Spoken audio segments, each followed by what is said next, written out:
Hello friends, welcome you all in एकाग्रता।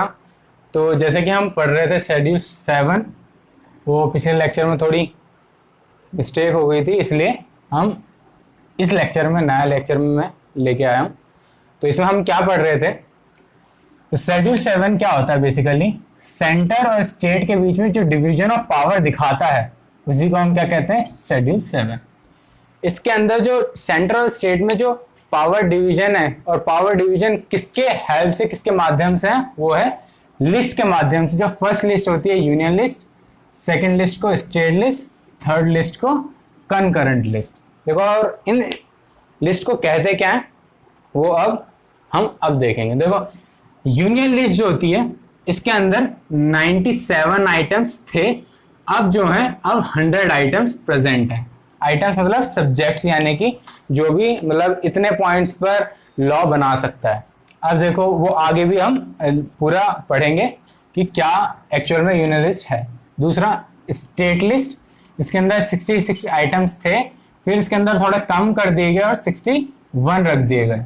अब तीसरा जाता है कंकरेंट लिस्ट, जिसके अंदर पहले आइटम 47 थे और अब इसके अंदर 52 आइटम्स हो चुके हैं। तो थोड़ा बहुत याद करने के पर्सपेक्टिव से यहाँ पर क्या है हमारा 66 से 61 हो रहा है, यानी कि -5 + 5, ऐसे हम थोड़ा याद कर सकते हैं। यानी कि इसमें -5 है, यहाँ पर +5 है, यानी 47 से 52, 66 से 61। अब जाते हैं, देखो यूनियन लिस्ट के अंदर कौन कौन अपना लॉ बना सकता है।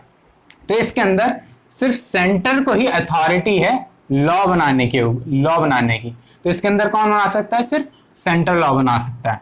और इसके अंदर जो सब्जेक्ट्स होंगे, यानी कि सब्जेक्ट्स मतलब अभी देखो, जैसे जो इसके अंदर सब्जेक्ट्स होंगे वो क्या होंगे? इंपॉर्टेंट सब्जेक्ट्स होंगे और क्वालिटेटिव सब्जेक्ट्स होंगे। जैसे इंपॉर्टेंट सब्जेक्ट्स मतलब डिफेंस, आर्मी और रेलवेज। तो ये कहीं ना कहीं बहुत इंपॉर्टेंट सब्जेक्ट्स हैं हमारे देश के लिए। तो ये इंपॉर्टेंट सब्जेक्ट्स किसके अंदर आएंगे? सेंटर गवर्नमेंट के अंदर आएंगे। और ये इसके अंदर लॉ कौन बना सकता है? हमारा सिर्फ सेंटर गवर्नमेंट बना सकता है। अब जाते हैं स्टेट लिस्ट पे। स्टेट लिस्ट के अंदर सेंटर और स्टेट दोनों लॉ बना सकते हैं, मगर यूजुअली सेंटर स्टेट के ऊपर, यानी कि सेंटर स्टेट लिस्ट में यूजुअली लॉ नहीं बनाता। वो कहीं ना कहीं जब इंपॉर्टेंट सब्जेक्ट्स आएंगे, लाइक जैसे जो बहुत ज्यादा जरूरत पड़ेगी किसको? सेंटर को स्टेट लिस्ट में लॉ बनाने की, तभी सेंटर स्टेट लिस्ट में क्या बनाएगा? लॉ बनाएगा। जैसे कौन सी नेसेसरी कंडीशंस हैं? पहला, नेशनल इमरजेंसी।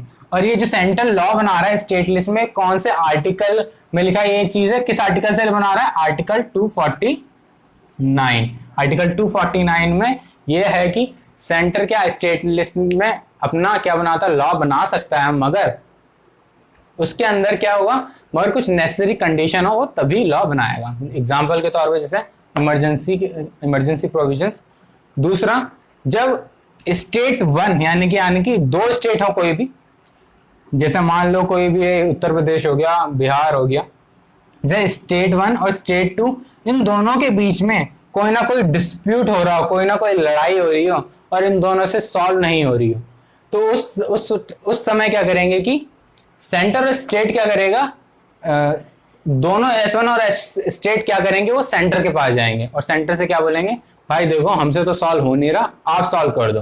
तो सेंटर एज ए मीडिएटर का काम करेगा और सॉल्व करेगा किसका डिस्प्यूट से? दोनों स्टेट्स का। अब यहाँ पर देखो, सेंटर ने लॉ बना के तो दे दिया दोनों को। अब इन दोनों को पसंद आया ना आए, ये उनकी जिम्मेदारी है। क्यों?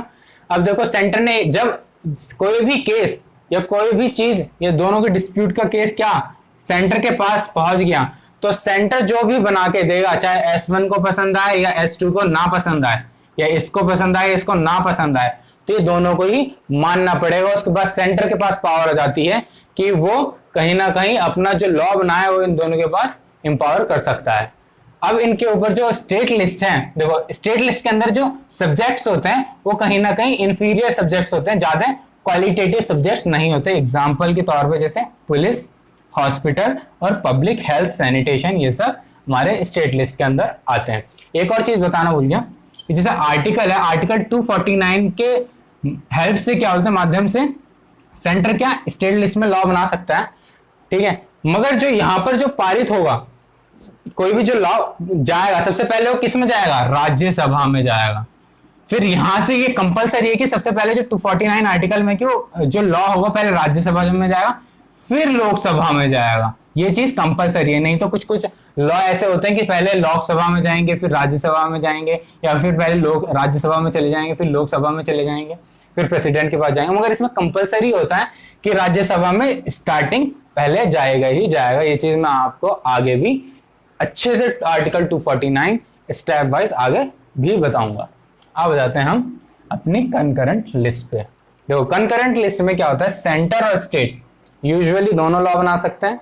और मान लो सेंटर ने एक लॉ बनाया L1 और उसी सब्जेक्ट के ऊपर स्टेट ने भी लॉ बना दिया जो क्या कहलाया हमारा L2। तो यहां पर क्या होगा, तो जैसे कि हमारा फेडरल नेचर यानी सेंटर के पास थोड़ी ज्यादा पावर है तो वहां पर वो अपना पावर का इस्तेमाल करेगा, वैसे ही L1 को ओवरकम कर दिया किससे, L2 से, और यहाँ पर चलेगी किसकी, सेंटर की चलेगी। तो जो लॉ बनेगा लिस्ट के अंदर कौन कौन से सब्जेक्ट्स किसका सब्जेक्ट आएगा, यानी कि जो लॉ बनेगा वो किसका बनेगा, सेंटर का। यहाँ पर क्या होगा, पीछे रह जाएगा स्टेट। अब इसके अंदर सब्जेक्ट कौन कौन से आ जाते हैं, जैसे एजुकेशन, ट्रेड यूनियन यानी कि, और फॉरेस्ट। तो इंपॉर्टेंट लेक्चर है, आपको समझ में आया होगा। तो मिलते हैं नेक्स्ट लेक्चर में। Thank you.